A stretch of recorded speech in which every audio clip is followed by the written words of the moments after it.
Olá, bem-vindo a mais um Janela para o Mundo, um episódio do seu podcast que te ajuda a ir além da sala de aula, especialmente dedicado aqui ao ensino remoto. A gente segue trabalhando, trocando ideias sobre gestão, sobre turismo, sobre questões aí não só do cotidiano que podem ser úteis para o profissional de turismo, mas para você, profissional que de uma certa forma acaba tendo que trabalhar com gestão.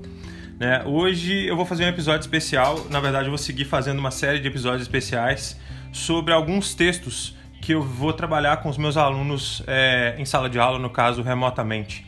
São textos que a princípio vão valer para o semestre de 2020.1, mas são textos que de certa forma também podem ser utilizados e serão também por mim utilizados em outros semestres. São textos aí com conteúdo não necessariamente temporal para agora. São conteúdos aí que têm, podemos dizer, uma vida útil mais longeva. Então, por exemplo, o primeiro texto que a gente vai trabalhar nesses episódios especiais aí, ele fala sobre formação de circuitos turísticos, E aí eu quero fazer um paralelo muito específico, muito especial, tentando fazer uma relação entre a ideia de sistemas, de teoria de sistemas, você ser capaz de enxergar algo como um sistema, e também com a ideia de circuitos turísticos. A gente vai desenvolver um paralelo aí entre essa visão de circuitos turísticos e pensar também na perspectiva sistêmica, ou seja, enxergar alguma coisa como um sistema. E no caso a gente vai pensar a capacidade de enxergar o turismo como um sistema, ou então sistemas dentro do turismo. Beleza? Então o texto que a gente vai usar como referência, ele chama Formação de Circuitos Turísticos, uma análise comparativa entre Minas Gerais, Brasil e as aldeias históricas de Portugal. Esse, no caso, é um texto interessante também porque eu moro em Minas Gerais, eu sou de Juiz de Fora, então eu tenho aí um contato, eu já tive, desde a época da graduação, um contato um pouco mais próximo com a realidade dos circuitos mineiros. Esse texto é do Jean Max Tavares, ele foi publicado na revista Turismo e Análise, é uma revista da USP, do curso de turismo lá da USP. Enfim, e só um panorama rápido aí, quem é o autor? O autor, ele tem até uma graduação em turismo, mas ele tem uma formação extensa aí na área de economia. Se não me falha a memória, ele é graduado, tem mestrado e doutorado em economia. Por que eu menciono isso? Porque, obviamente, mesmo antes de ler o texto, se você vê quem está escrevendo, você já espera que ele vai ter uma perspectiva aí de alguém que tem uma base econômica, Então ele tem a formação em turismo, ele também tem a graduação em turismo, isso é bastante interessante destacar, mas ele tem aí uma extensa jornada da área de economia. Então isso certamente vai contribuir com o viés, com a perspectiva que ele coloca no texto, Na descrição do episódio, para quem não é meu aluno, eu vou deixar o link do texto aí na descrição desse episódio. Se quiser dar uma olhada, dar uma lida, se tiver interesse, vale a pena. É um texto bem bacana.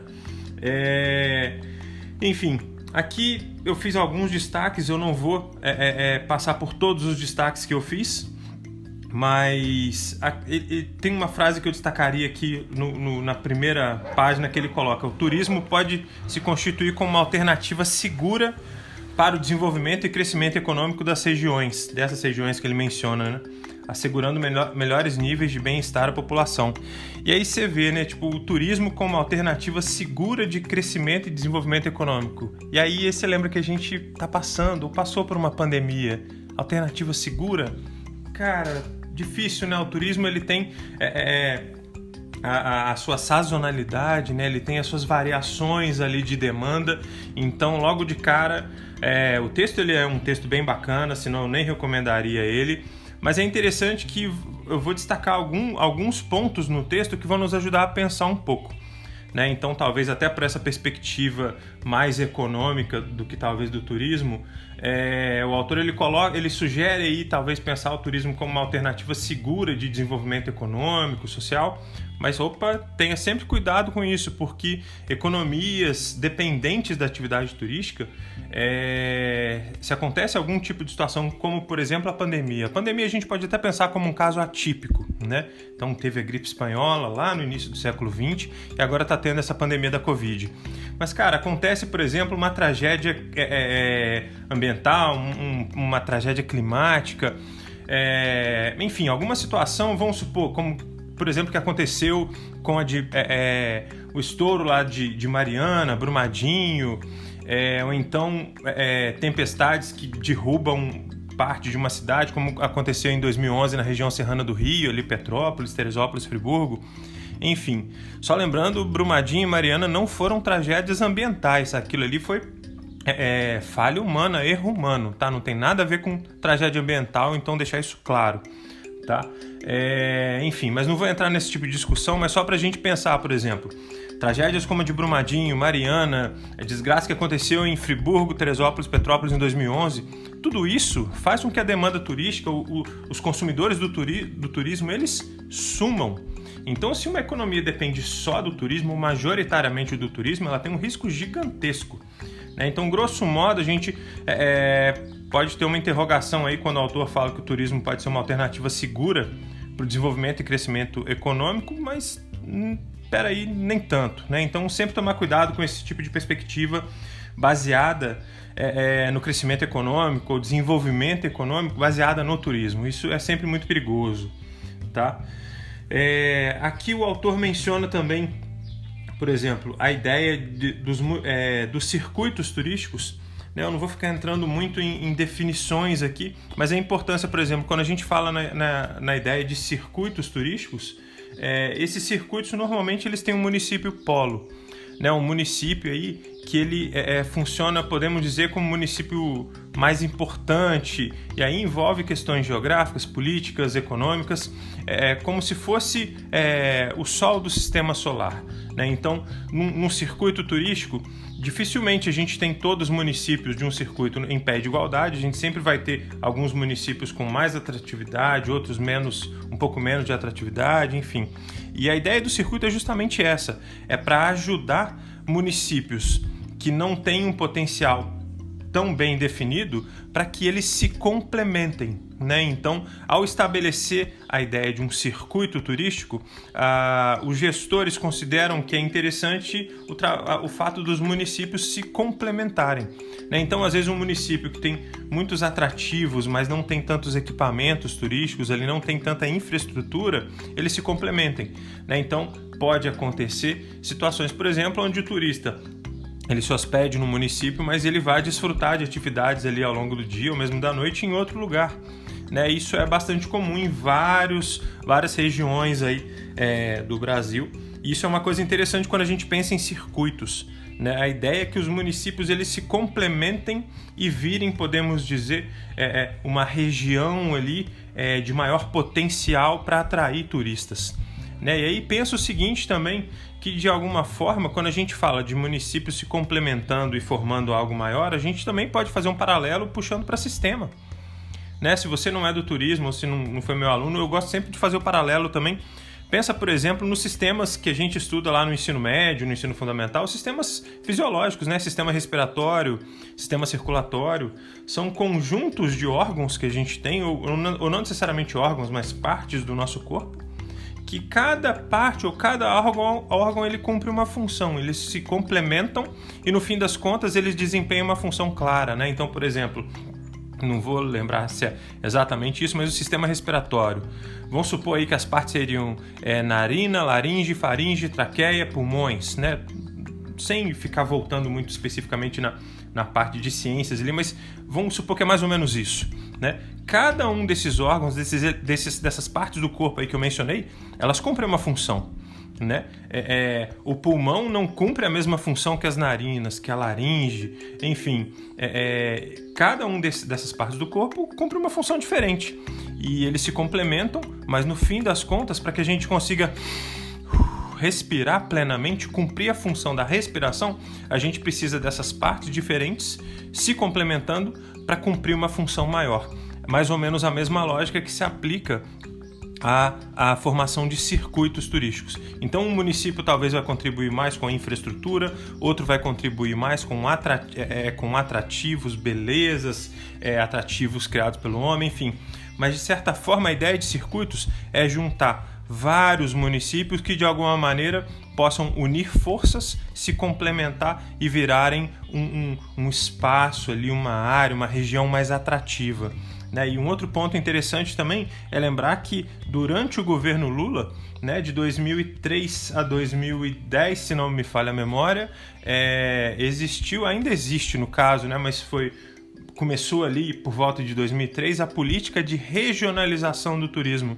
E o que ela nos traz? Ela traz a ideia de você trabalhar a gestão do turismo no Brasil, sob a perspectiva federal, olhando não só especificamente para municípios turísticos, mas para regiões turísticas. Né? Então, não sei exatamente que estado você está, mas pensando no estado do Rio, no estado de Minas também, a gente tem várias regiões mapeadas, né, estabelecidas ali politicamente, até para trabalhar a gestão pública da atividade turística. Por exemplo, eu trabalho em Petrópolis, a gente ali em Petrópolis está inserido na região turística da Serra Verde Imperial. Se não me falha a memória, contempla Petrópolis, Teresópolis, Friburgo, Cachoeira de Macacu e Guapimirim, tá? Acredito fortemente que sejam esses municípios. Aí você pensa, Petrópolis tem a mesma força turística, a mesma atratividade, o mesmo potencial ali de atratividade, de atração de Guapimirim? Não. Mas a ideia de contemplar, por exemplo, esses municípios juntos é, de alguma forma, vender um produto maior, criar uma oferta turística maior e, com isso, dar mais chance aí, de municípios com pouco potencial de atração, de retenção do turista ali, para que eles venham contemplar não só um espaço específico, mas para que eles possam desfrutar de uma região inteira, composta por vários municípios. Então, acho que esse é um ponto, pensar nesse paralelo entre regiões turísticas, né, no caso da regionalização, pensar que circuitos turísticos também têm a ver aí com essa ideia de região, tá? Tem uma relação, mas não é exatamente a mesma coisa. Depois a gente fala melhor sobre isso. E o paralelo que eu quero fazer, por exemplo, para os meus alunos pensarem também, é fazer um paralelo entre circuito turístico e sistema de turismo. Tá? É perfeitamente possível a gente olhar para um circuito e também enxergar um sistema ali, né? Um sistema composto por diferentes municípios. Podemos pensar aí como cada elemento do sistema sendo pelo menos um município. Tá? E aí a gente vê no texto, por exemplo, que existem circuitos turísticos, existem vários... aqui ele faz uma comparação entre os circuitos turísticos, né, entre as aldeias históricas ali de Portugal e a ideia dos circuitos turísticos aplicada em Minas Gerais. Então esse é um comparativo interessante. Deixa eu voltar aqui para o texto e mencionar alguma outra coisa. Aqui tem uma parte que ele coloca, eu vou dar uma lida rapidamente e aí já faço um comentário. Embora a ideia seja bastante lógica em termos de propulsão da atratividade turística, sua concepção é complexa, né? Aqui ele está mencionando sobre a concepção de circuitos turísticos, né? Então, por que ele menciona isso? Uma das coisas que ele menciona é a questão da diferença econômica entre os municípios, né? Outro ponto que ele menciona também é a importância política. Você para pensar, por exemplo, pensa numa coisa bem cotidiana, fazer trabalho em grupo, né? Ou trabalhar em equipe no seu trabalho, ou trabalho em grupo na sua faculdade, enfim. Cada uma das pessoas do grupo ou da equipe, ela é diferente, obviamente. Uns têm mais conhecimento, mas têm menos habilidade para apresentar em público, outros têm mais habilidade para apresentar em público, às vezes tem muito conhecimento também, estuda muito, então não tem tanto conhecimento.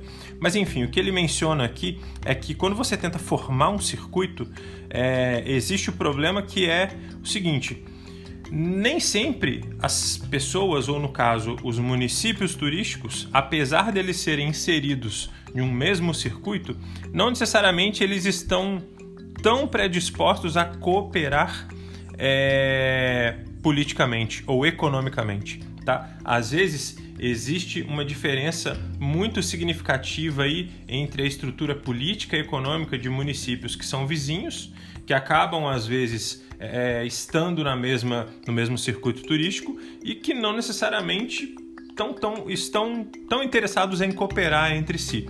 Essa é uma das dificuldades, uma das limitações aí que o autor menciona, por exemplo, na ideia de circuitos turísticos, ou seja, a concepção teórica, a ideia, a lógica é bastante interessante, relevante, mas na prática o desafio ele se mostra muito maior do que a princípio poderia se imaginar. Tá? Esse é um ponto interessante.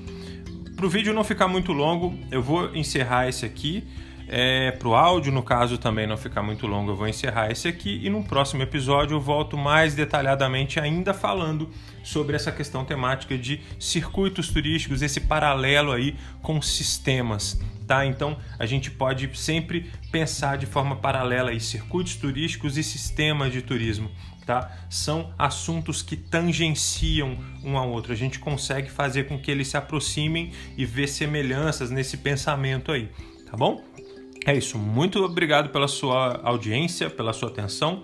Lembrando que se você quiser assistir esse podcast em vídeo, ele também vai estar disponível lá no site, lá no meu canal no YouTube, tá? É só procurar por Mascarenhas Prof, tá? Ou então Marcelo Mascarenhas ou Marcelo Augusto Mascarenhas, que é o meu nome. Então, podcast Janela para o Mundo, tá bom? É isso, valeu, obrigado pela sua atenção, até mais, tchau, tchau, obrigado.